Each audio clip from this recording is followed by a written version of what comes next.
Hello बच्चों, let's see this question. Find the angle between the any two diagonal of cubic. मतलब cubic के किसी भी दो डायगोनल के बीच का हमें एंगल फाइंड आउट करना है। तो बच्चों चलते हैं इसके सॉल्यूशन की ओर।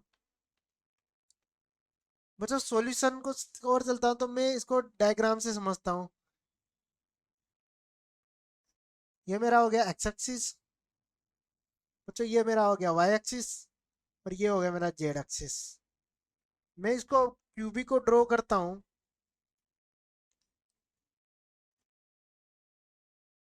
ये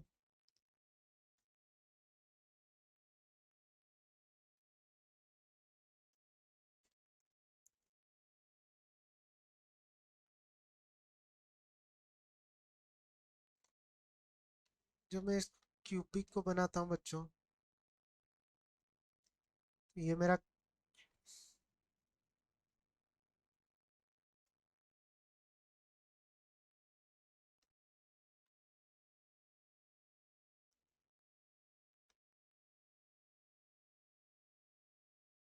ये हो गया मेरा क्यूबिक। ठीक है बच्चों।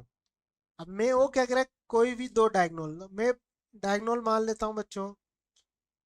एक डायगोनल तो मैं मान लेता हूँ ओरिजिन से इस पॉइंट तक। अगर मैं क्यूबिक की लेंथ अगर बच्चों ए मानूं तो जो मैं इसको पी पॉइंट मान लूँ इसका, तो इसके कोऑर्डिनेट तो 0 0 0। और इसके कोऑर्डिनेट क्या हो जाएंगे मेरे पास? अगर इसकी लेंथ ए त्रिज्या में एक डायगोनल तो मैंने ये मान लिया, और दूसरा डायगोनल अगर मैं मांगू बच्चों, मैं यहाँ से मानता हूँ। ये मेरा दूसरा डायगोनल। ठीक है बच्चों। ये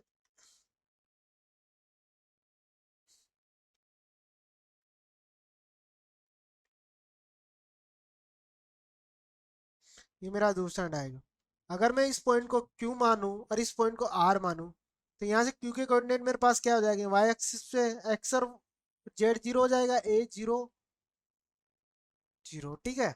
और इस पॉइंट के मेरे कर ए जेड और एक्स एक्सिस पे प्लेन में, तो ये इसके कोऑर्डिनेट हो जाएंगे मेरे पास ए जीरो ए। ठीक है बच्चों।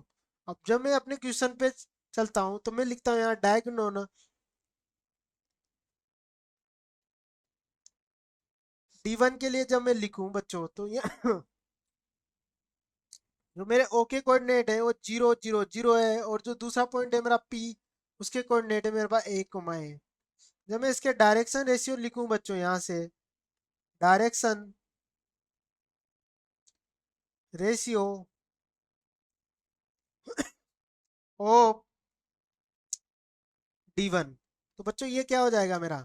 जिस माइनस दिस ए और ए आ जाएगा। इसको मैं L1 M1 और N1 मान लेता हूँ बच्चों। लेट कर लेता हूँ मैं, लेट। ठीक है। ऐसे अगर मैं डायगोनल सेकंड पे चलता हूँ, D2 के लिए करता हूँ। D2 में जो मेरा Q पॉइंट है उसके कोऑर्डिनेट है बच्चों मेरे पास 0 A 0। और जो दूसरा पॉइंट है मेरे पास P नहीं R बच्चों, उसके कोऑर्डिनेट है मेरे पास A 0 A। जब मैं डायरेक्शन रेशियो निकालू इसका, डायरेक्शन रेशियो ओ D2 बच्चों, वो क्या हो जाएगा मेरा? This minus this a minus a और ए। ये बच्चों है मेरा माइनस ऑफ ए। ठीक है बच्चों। इसको मैं मान लेता L2 M2 और N2 के इक्वल। अब बता, तो अगर मुझे डायरेक्शन रेशियो दे रखे हो तो एंगल कैसे निकालते? कोस थीटा इक्वल टू होता है L1 L2 M1 M2 N1 upon root of L1 का स्क्वायर M1 का स्क्वायर N1 का स्क्वायर रूट ऑफ L2 का स्क्वायर M2 का स्क्वायर और N2 का स्क्वायर। बच्चों मैं इसको सोल्व करता हूँ। मुझे L और Mn की वैल्यू पता ही है, तो यहाँ से क्या बनेगा मेरा? जब मैं इसको करता हूँ तो ए को ए से कहेंगे तो ए स्क्वायर प्लस इधर क्या हो गया? Minus of a square. ये नहीं माइनस बच्चों, ये यहाँ आएगा मेरा माइनस ऑफ ए स्क्वायर।